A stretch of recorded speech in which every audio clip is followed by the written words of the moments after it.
Jai Hind. Times of Pune चॅनलवर आपले मनापासून स्वागत. बऱ्याचदा मला काही प्रश्न विचारले जात आहेत. ते प्रश्न असे आहेत की ताई तुम्ही इकडे का आलात. काही लोक प्रश्न विचारतात की म्हणजे ब्रेकिंगच अशी होती टीव्हीला की राष्ट्रवादीच्या दिग्गज नेत्या शिवसेनेत प्रवेश करणार. मी पहिली आपली ही शंका दूर केली पाहिजे.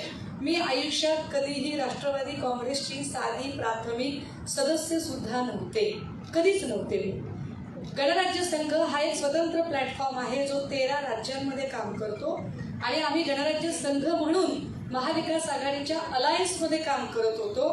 मग अलायन्समध्ये होते तर मग उगाच कपातलं वशीत का केलं मी. म्हणजे अलायन्सचा भाग म्हणून महाविकास आघाडीचा भाग म्हणून पण मी सन्मान्य उद्धव साहेबांना साथ देऊच शकत होते ना. मग पुन्हा हा उपद्व्याप का केला हा दुसरा प्रश्न. काही लोक मला असं विचारतात की ओय ओरे ओरे ओरे हे तिकडच्या विचाराच्या आता हिंदुत्ववादी विचारसरणीत आल्या. हे फार विशेष आहे बरं का की विश्व हिंदू परिषद, सनातन प्रभात, बजरंग दलाची लोक माझ्या शेजारी बसली आहे. मलाच कसं तरी थोडंसं 1 मिनिटासाठी अनइझी झालं. कारण माझ्या प्रत्येक भाषणामध्ये विश्व हिंदू परिषद, सनातन प्रभात आणि बजरंग दलांच्या चेहऱ्यांतो इथून सुरुवात माझी. असं पण माझ्या शेजारी बसलेले उघड खेळ आहे. ठीक आहे. आता मग प्रश्न हा होता की तुम्ही इकडे कशा काय. हिंदुत्व म्हणजे असतं तरी काय राजे हो. हिंदुत्व म्हणजे काय असतं, दाखवायची गोष्ट असते. म्हणजे बघा हा की मला सोपं कळतं. मी तुमच्यासारखी कॉर्पोरेट जगातली नाही, मी गावाकडचं लेकरू आहे. माझ्या आजीला माझ्या आजोबाने मला कळतं तसं कधीच माझी आजी गावाला गेली तरी एक रात्र पण बाहेर थांबली नाही. आम्ही कुणीही काहीही केलं तरी आजोबाला आजीच्या हातचा चहा आवडायचा आणि आजोबाचं जेवण होईपर्यंत आजीने थांबायलाच पाहिजे. त्यांनी आयुष्यात कधीच व्हॅलेंटाईन डे साजरा केला नाही. मला चुकूनही आठवत नाही की आजोबाने आजीला कधीतरी लव्ह यू म्हटलं असेल. अजिबात नाही म्हटलं. मग याचा अर्थ त्यांचं प्रेम नव्हतं का एकमेकांवर. मोहब्बत वो जज्बात है जो महसूस किया जाता है, वो लफ्जों में बयां नहीं किया जाता. माझं माझ्या देशावर प्रेम आहे हे मला तुम्हाला सांगायची काय गरज आहे. Who are you, who are you. तुम्ही कोण आहात की मी तुम्हाला प्रूव्ह करून दाखवू की पहा पहा मी किती मोठा देशभक्त आहे. आणि तुम्ही कोण सर्टिफिकेट वाटणार आहे तडीपार गुंड आहात. कोण कोण तुम्ही. अजय तुम्ही साधा एक लस कोरोनाची तुम्ही दिली आणि तुम्ही लगेच सर्टिफिकेटवर फोटो सुरू केले. अरे आमच्या बापजाद्यापासून 14 लसी फुकट घेतल्या ना आम्ही. फुकट नाही कधी त्याचा बाजार केला, त्याचं मार्केटिंग नाही केलं, कधी काही बोललो नाही आम्ही त्याच्यावर. म्हणजे काहीतरी त्याची काही तमा असली पाहिजे. हिंदुत्व म्हणजे अरे ते असंच म्हटलं पाहिजे, ते तसंच म्हटलं पाहिजे, यालाच हिंदुत्व म्हणतात. मला वाटतं हिंदुत्व हे नम करून डोळ्याला पाणी लावणारं नसतं. हिंदुत्व हे डोळ्यातलं पाणी पुसणारं असतं. कुटुंब संकटात असताना साथ सोडून जाणं हा हिंदुत्वाचा संस्कार असू शकत नाही. उलट कुटुंब संकटात असताना सगळ्यांनी एकत्र येऊन आलेल्या संकटाला साथ जाणं म्हणजे हिंदुत्व असतं. कुठल्या हिंदुत्वाची भाषा करतात हे. आणि माझ्यासमोर खरंच बोलू शकाल जर मी नवनीत राणांना काही प्रश्न विचारले. आता त्या बोलणारच नाही माझ्यासमोर. आता तुमचं भरपूर म्हणजे चित्रावागच्या पहिल्या 15 दिवसात मी तोंड बंद केलंय. पुढच्या 15 दिवसात ह्या सुद्धा बाई बंद होतील. काय बोलतात यांना साधे साधे संस्कार कळत नाहीत. छोटीशी जर गोष्ट मी त्यांना विचारली की बाबा गणपतीची आरती झाल्यानंतर स्वतःभोवती प्रदक्षिणा का घालतात सांगा बरं. एवढ्या साध्या प्रश्नाचं उत्तर त्यांना कळणार नाही. मी सांगू शकते कारण माझा तो अभ्यास आहे. मी सांगू शकते, मला कळतं, मला कळू शकतं. त्वमेव प्रत्यक्षम तत्त्वमसि त्वमेव केवलम कर्तासि त्वमेव केवलम हर्तासि त्वं साक्षात् आत्मासि नित्यं ऋतं वच्मि सत्यं वच्मि. मी सांगू शकते. मुद्दा हा नाहीये मुळात. मला का सांगावं मी का सांगायचं, मी का सिद्ध करायचं आणि तुम्ही कोण मला जज करणार आहे. एक लक्षात घ्या, सत्याला स्पष्टीकरणाची गरज नसते. पहिली बाब त्यामुळे उद्धव साहेबांनी कोणालाही स्पष्टीकरण देण्याची गरज नाही. आणि दुसरा मुद्दा असा की मित्र स्पष्टीकरण मागत नाही, शत्रूंना कितीही दिलं तर ते विश्वास ठेवत नाही. का आम्ही करावं ते? ओके, आता जरा अजून पुढे, मग मी का आले इकडे? काही जण म्हणाले की त्यांचा MLC चा क्लेम होता, मग त्या आमदारकीच्या दावेदार होत्या वगैरे वगैरे, आणि तरी आल्या आणि सत्ता नसताना आल्या. सन्मान्य उद्धव साहेब म्हणाले की मी मुख्यमंत्री असताना ताई मला एकदाही तुम्ही भेटला नाही, आणि आज काहीच नसताना आलाय, असं कसं काय? ते मेवा तिकडे थवा तो वेगळा कार्यक्रम असतो. ते आपण काही मेवा तिकडे थवा मधले नाही, अजिबात नाही बरं काय. आता त्यांचा प्रश्न आहे की तुम्ही इकडे का आलात? तर माझं साधं उत्तर आहे त्याला. गेली 15 ते 20 वर्ष जर मी संविधानाच्या संरक्षणासाठी म्हणून काम करते, मी देशभर इंडियन कॉन्स्टिट्यूशन काय आहे ते सांगत फिरते, तर या इंडियन कॉन्स्टिट्यूशन मध्ये एक महत्वाची गोष्ट अशी सांगितली की समजा साधारण रीती बरं का, तुम्ही शाळेत कसं ऍडमिशन घ्यावं, तुम्ही गाडी कशी चालवावी, तुम्ही घर कसं विकत घ्यावं, माणूस मेला तर डेथ सर्टिफिकेट कसं काढावं, जगावं कसं, पुरावं कसं, मरावं कसं, या प्रत्येक गोष्टीचा कायदा हा संविधानात सांगितला. तो तुमची इच्छा असो की नसो तुम्हाला फॉलो करावाच लागतो, फॉलोच करावा लागतो. आता हा कायदा लिहिताना परत संविधानकर्त्यांनी सांगितलं की सपोज कधी तुम्हाला असं वाटलं की या संविधानामध्ये काही कमतरता आहे तर नवीन कलम तुम्ही टाका.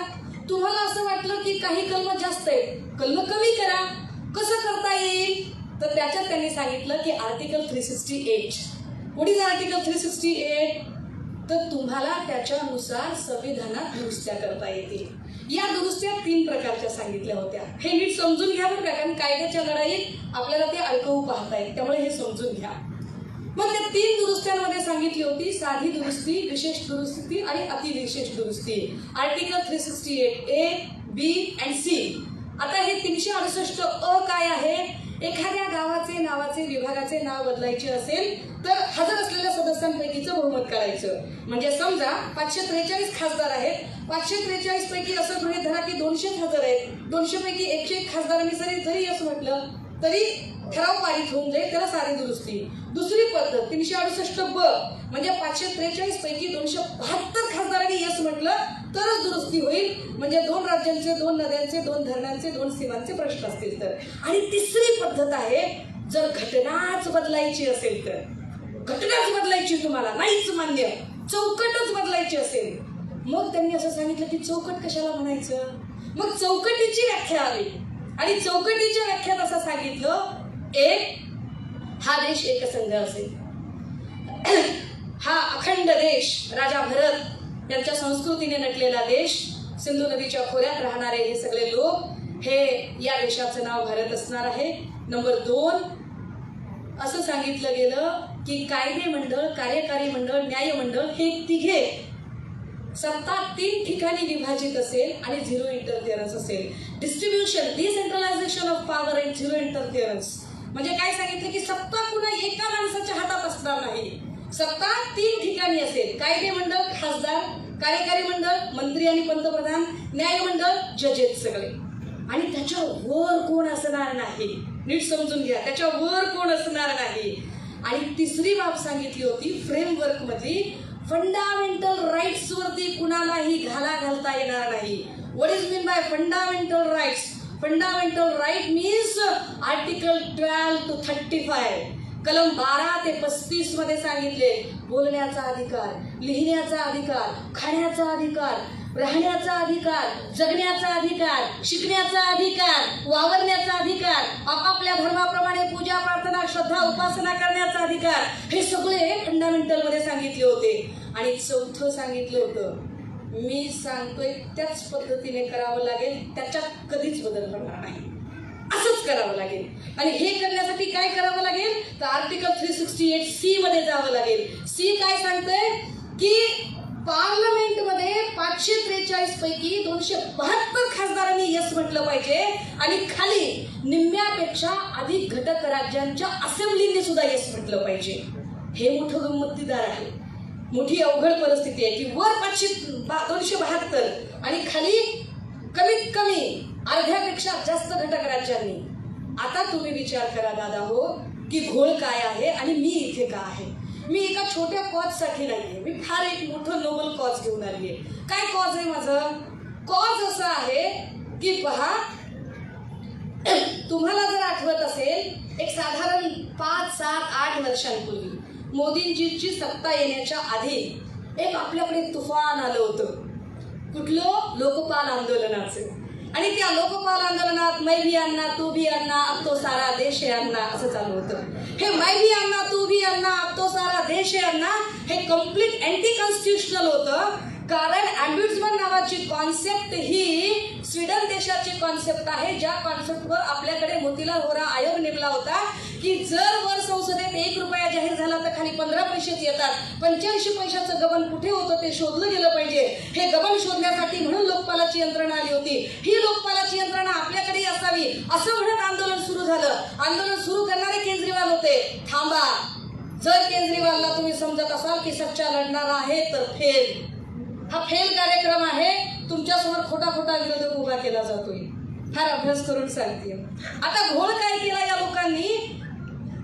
अण्णा असं म्हणाले की खासदारांची चौकशी करायचे अधिकार द्या म्हणजे कायदे मंडळ, मंत्र्यांची चौकशी करायचे अधिकार द्या म्हणजे कार्यकारी मंडळ, न्यायाधीशांची चौकशी करायचे अधिकार द्या म्हणजे न्याय मंडळ.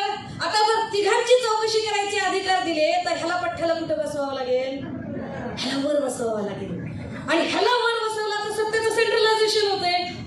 आणि उद्या ह्यानंच गेम केला तर काय करायचं? तर काहीच नाही ना आपल्या हातामध्ये. म्हणजे जाणीवपूर्वक ज्या लोकांना या देशातली पार्लमेंटरी डेमोक्रेसी मोडून ज्यांना प्रेसिडेन्शियल डेमोक्रेसी आणायची आहे त्या लोकांनी घातलेला हा घाट होता, ते समजून घ्या.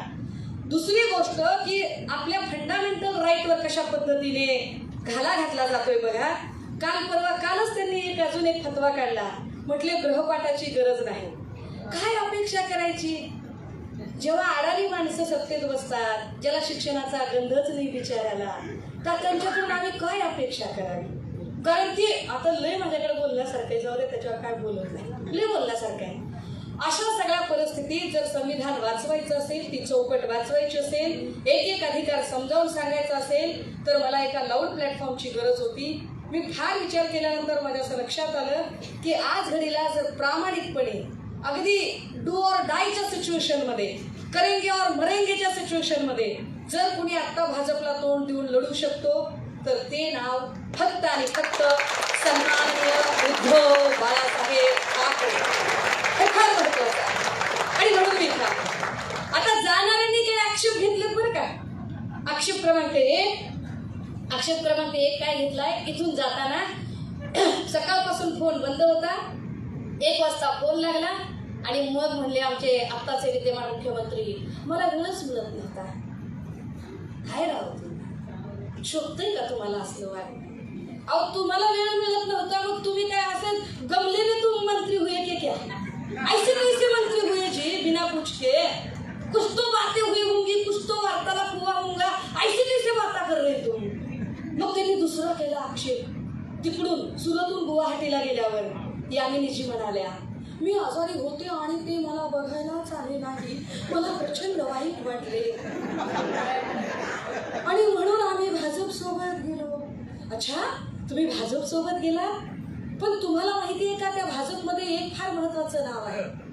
त्या आहेत सन्माननीय लोकनेत्या पंकजाताई मुंडे, ज्यांचे वडील भरल्या ताटावरून गेले आणि भरल्या ताटावरून बाप गेल्यावर केंद्रीय मंत्रिमंडळाचे पालक म्हणून पंतप्रधानांची मोठी जबाबदारी असते. केंद्रीय मंत्रिमंडळाच्या मंत्र्याचे पार्थिव दिल्लीवरून परळीत आणले गेले, परंतु त्यांच्या अंत्यविधीला मोदीजी अजिबात हजर नव्हते. पण या मुद्द्याचं भांडवल करीत कधीही पंकजा मुंडे यांनी पक्ष सोडायची भाषा केली नाही. हा निष्ठेचा गुण त्यांना कळायला पाहिजे होता, नाही कळला. मग काहीतरी तिसरा मुद्दा काढला, आम्ही हिंदुत्वासाठी चाललो आहोत. काय बोला होता आम्ही हिंदुत्वासाठी? अजी तुम अगर हिंदुत्व के लिए जा रहे तो हमारे 70वीं किसके लिए जा रही जी? अगर बताओ तो सही है 70वीं का क्या चल रहा है जी? बाकी 70वीं को सुतारवीं करे तुम, कुछ तो करो. उसका अब्दुल नाम बदल के अब्दुल करे क्या जी? क्या करे? काहीतरी कळलं पाहिजे ना आम्हाला. मग तिकडे एक जण आलं बरं का, मग तिनं काहीतरी सुरू केलं बुलढाणावाल्याने. हमको खोलने का नहीं, हम आगे अमोल है. अरे दादा, महाराष्ट्रामध्ये तू मराठी बोल ना दादा, तू हिंदीत का बोलत आहेस? तुला कळत नाही हिंदीत बोलणं क्यों? अगर आपको हिंदी नहीं आती है तो आप बेवजह इतने फिजूल प्रयास क्यों कर रहे हैं, जबकि आपको हिंदी का एक लफ्ज भी ठीक से बोलने नहीं आ रहा है, तो आप क्यों बोले जा रहे हो? आप किसे दिखाना चाहते हो कि मैं हिंदी में बहुत अच्छी तरह से बात रख सकता हूँ? ये किसे दिखा रहे हो? हम हिंदी जानते हैं, मराठी जानते हैं, इंग्लिश जानते हैं, तमिळ जानते हैं, कन्नड जानते हैं, आम्हाला कैकाडी करते, वडारी करते, पारधी करते, खिसाडी करते, सगळ्या भाषा करते. तुम्ही बोला. काय करते? हमको अगर खौले ना तो हम आगे अमोल है. तुम आगे अमोल है तो आगे अमोल को हम आप बुल्ढाना में जाके बताएंगे कि हम भटके लोग हैं. हम आगे अमोल को कैसे मारते पता है? हम गौरी का खांड लेते हैं और गौरी का खांड पेटोते हैं, उसका भुवन करते हैं और धूल ऐसे घुमाते हैं तो आखिर बड़ा उड़ान करता है. हमको बता रहा तू, हमको बता रहा. अरे भटक्याची लेकरं होता मी. पायाच्या 2 बोटात दगड पकडून मागच्या मागा माणूस आउट करायची ताकद आमच्यात आहे.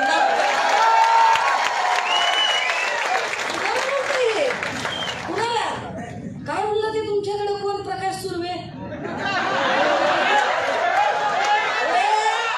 एक लक्षात घ्या दादा हो, नावात खरंच काही नसतं, काहीच नसते नावात. माझ्या आडनावात अंधारे आहे पण स्वाभिमानाचा प्रकाश माझ्याकडे आहे. त्यांच्या नावात प्रकाश आहे पण सगळा गद्दारीचा अंधार आहे.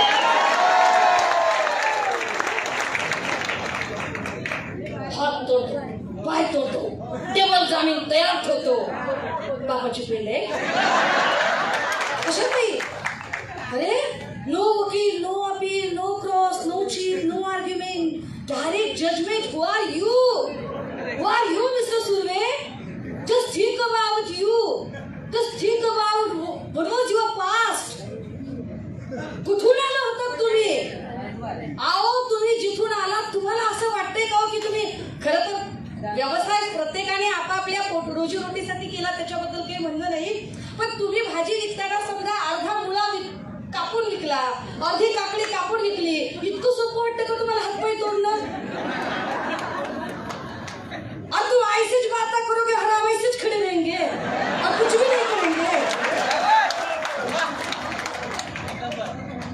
एक लक्षात घ्या दादा हो, मी गावाकडे गेल्यावर सांगते, बाई म्हणून हलक्यात घ्यायचं काही कारण नाही, अजिबात हलक्यात घ्यायचं.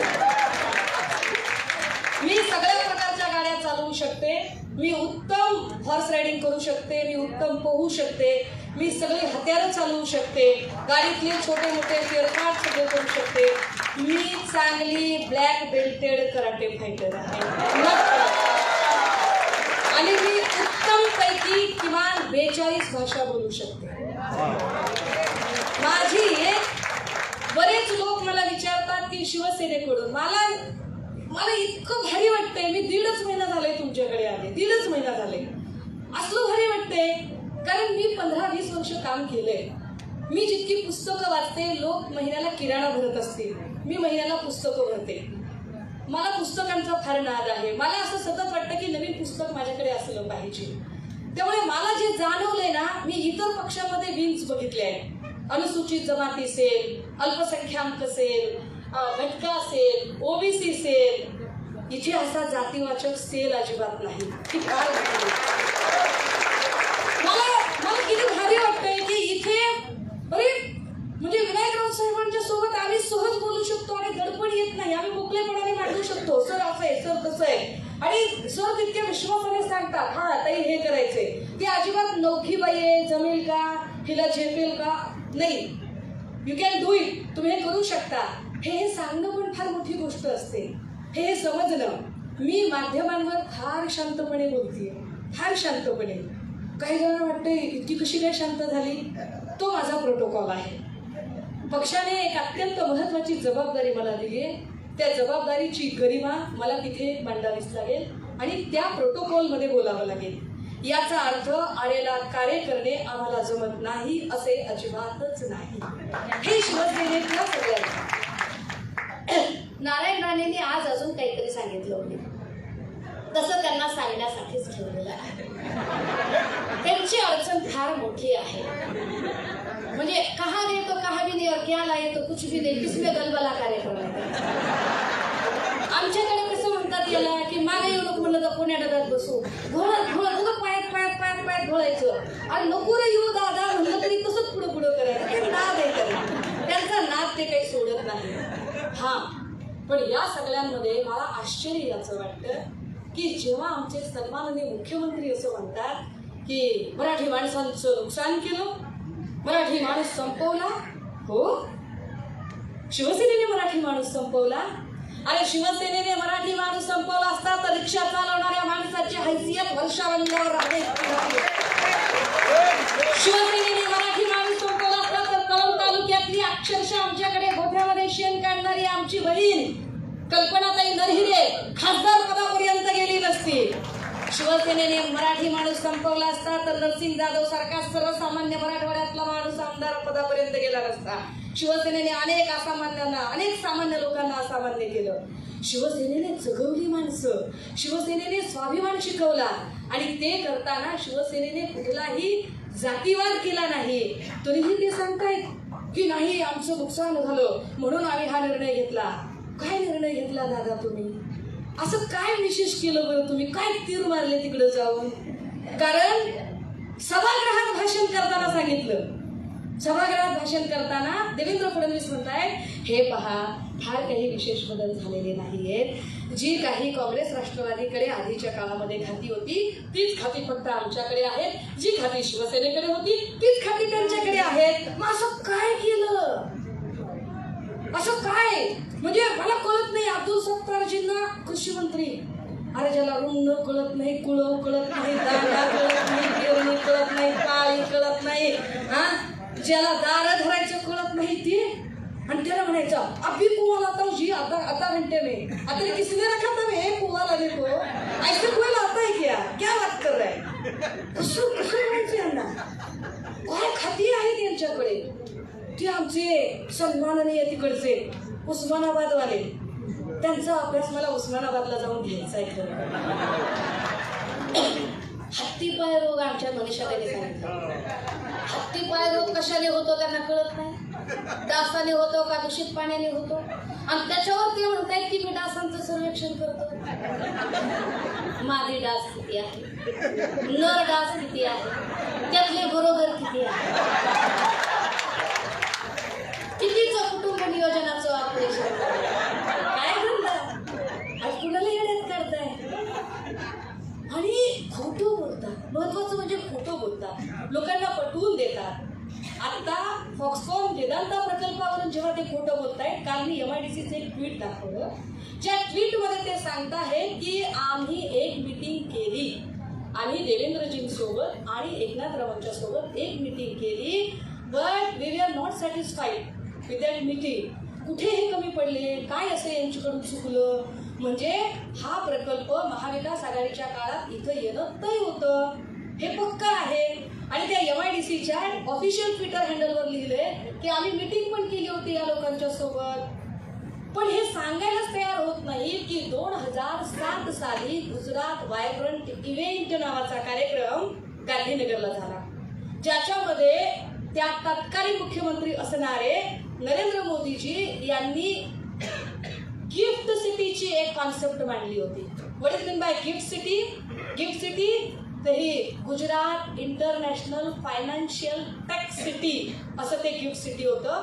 आणि त्या गिफ्ट सिटीच्या पूर्ततेसाठी एक एक एक एक प्रकल्प तिकडे नेण्यात आला, आणि तो एक एक प्रकल्प नेताना इथून कोणी चकार शब्द बोलणार नाही याची काळजी घेतली गेली.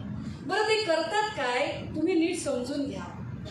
जेव्हा ते निर्णय घेतात तेव्हा त्याची बाजू मांडण्यासाठी देवेंद्रजी असतात, आणि तुमचा मुद्दा भटकवण्यासाठी, तुमचा फोकस हटवण्यासाठी हे नवनीत राणा, कंबोज, सोमय्या यासारखी अमराठी लोक जाणीवपूर्वक सोडून दिली जातात. या महाराष्ट्राची सत्ता आणि मत्ता भोगणारी माणसं अमराठी लोकांना आपल्या अंगावर सोडतात आणि ती अशा पद्धतीने सोडतात की ज्यांचा अभ्यास नाहीये त्यांनी बोलायचं. आपण कधीतरी अशा अँगलने विचार करून मांडायला सुरुवात केली आहे का की कंबोज ईडीचे कर्मचारी आहेत का, कंत्राटी पद्धतीने त्यांना कामावर घेतलं का ईडीने, की कोणावर धाड पडणार आहे हे सगळ्यांच्या आधी कंबोजला कळतं. अतिक्रमण विभागाकडे कर्मचारी कमी आहेत का म्हणून डेली बेसिसवर किरीट सोमय्याला ठेवून घेतलाय का त्यांनी, की ते हातोडा घेऊन स्वतःच पडलंय. राणाबाईचं तर अजून वेगळंच आहे. तुम्ही विचार करा दादा हो, न बोलावता आपण शेजारच्या घरात चहा प्यायला सुद्धा जातो का आपण बळेच, किती साधी गोष्ट आहे. मग राणाजींना सांगताय मुख्यमंत्री की बाई तुम्ही हनुमान चालीसा म्हणायची तुमच्या घरात म्हणा, देवळात म्हणा, इकडं नाही मला इतकंच म्हणायची, नाही मला इतकंच म्हणायची. कशासाठी एवढा प्रयत्न यार न बोलावता, म्हणजे एवढा बेसिक संस्कार ज्यांना नाही अशा लोकांकडून आपण काय अपेक्षा. मला त्यांची भाषा ती त्यांनाच येऊ जाणार, तो त्यांचा संस्कार आहे, त्या लेवलवर आम्हाला उतरायचं नाही. पण हे सगळं चालू असताना जर काही लोक म्हणाले की अरे उद्धवजी, मला काल कोणीतरी एका चॅनलवाल्याने विचारलं की तुम्ही कसं बघता या सगळ्याकडे, की अमित शहांचा इकडे दौरा झाला आणि तुम्ही कसं बघता हे चित्र, शिवसेना घाबरलेली आहे का. घाबरणे आणि शिवसेना हे शब्द एकत्र बसूच शकत नाही, कारण साधं गेली तरी समजून घ्या दादा हो. बघा 105 आमदार भाजपचे, 40 बंडखोर इकडनं तिकडे गेले. ईडी, सीबीआय, निवडणूक आयोग यासारख्या स्वायत्त यंत्रणा, पक्षपाती राज्यपाल, केंद्राचे गृहमंत्री, देशाचे पंतप्रधान आणि राष्ट्रीय पक्षाचे राष्ट्रीय अध्यक्ष आणि 3 राज्यांची गृहमंत्रालय, गुजरात, गोवा, आसाम, एवढी सगळी यंत्रणा ज्या माणसाच्या पाठीमागे लागली आहे तरीही माणूस कच खात नाही आणि तुम्हाला तर टपूच देईल म्हणतोय. नादच करायचं नाही. आणि ते असं सांगतायत की मग तुम्ही आता काय करणार. अरे आम्ही काय करणार, उत्तर भाजपनेच दिलंय आम्हाला. कारण दर्शन डिप्लोमसीचा भाग म्हणून जेव्हा अमित शहाजी आले इकडे आणि शहा बोलत होते, शहांनी दर्शन डिप्लोमसी बद्दल ते काहीच बोलले नाही, या महाराष्ट्रातल्या शेतकऱ्यांच्या प्रश्नावर बोलले नाही, महिला असुरक्षिततेवर बोलले नाही, एकूण राज्याची सध्याची आर्थिक स्थिती यावर ते बोलले नाही. जाऊ दे बाबा हे सगळं सोडून द्या, पण दर्शन डिप्लोमसी म्हणून हा गणेशोत्सव ज्यांनी उभा केला त्या चळवळीबद्दल तरी बोलावं, यावरही ते काहीच बोलले नाही. त्यांचा अख्खा दौरा हा सन्मान्य उद्धवजींवर फोकस होता. या त्यांच्याकडूनच हे उत्तर होतं की येणाऱ्या काळात निव्वळ महापालिकाच नाही तर अख्ख्या महाराष्ट्रामध्ये त्यांच्यासमोरचं जेव्हा ते म्हणतात ना की काहीतरी त्यांनी एक घोषणा दिली की कमल हमारा लकी है, जीत हमारी पक्की है. मी तेव्हाच त्यांना सांगितलंय की कमल तुम्हारा ओके है, 50 खोके पक्के है. कमल तुम्हारा ओके है, 50 खोके पक्के है.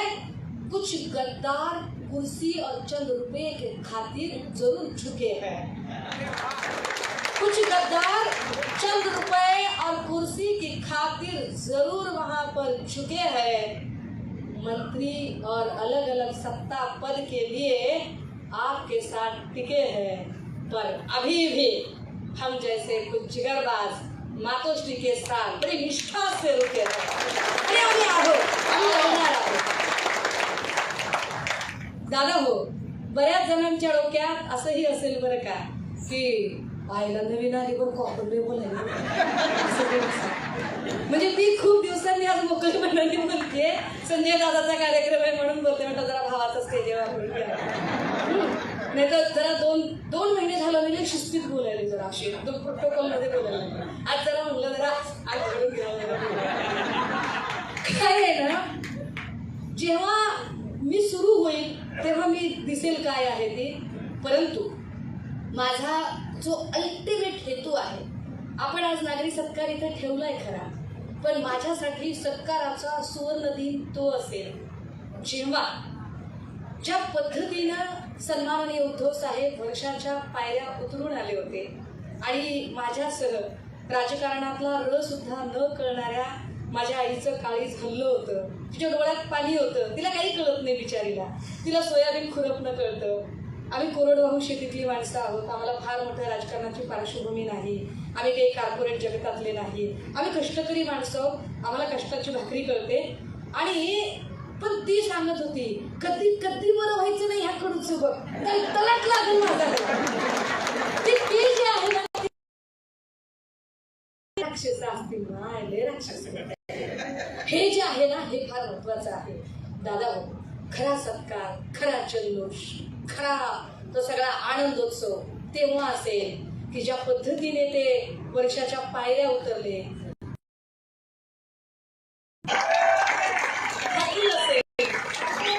आणि या निमित्ताने इथे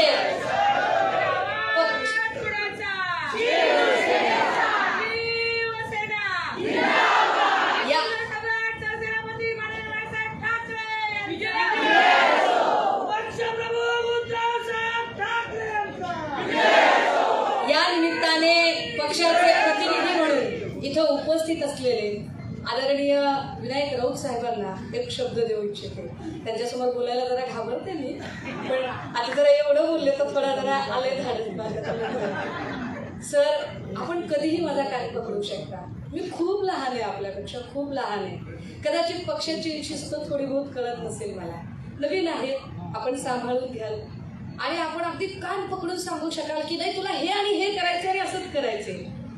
आपला शब्द बोलणार नाही. शिवसेनेला कधीही माझ्यामुळे कुठल्याही प्रकारे कसलंही गालबोट लागणार नाही, हा माझा शब्द. सर, ज्या 40 लोकांना निवडून आणण्याची ग्वाही सन्माननीय मुख्यमंत्री देत आहेत त्याचे स्क्रीनशॉट आम्ही काढून ठेवले. त्याचे स्क्रीनशॉट जेव्हा त्या 40 मधला एक पाय उतार आम्ही करू ना, त्यांच्या प्रत्येकाच्या मतदारसंघात जाऊन आम्ही तो पोस्टर आणि तिचे बॅनर आणि सरते शेवटी थांबताना आपल्या सगळ्यांच्या सोबत फक्त 1.5 मिनिटाची ही गोष्ट शेअर करते आणि थांबते.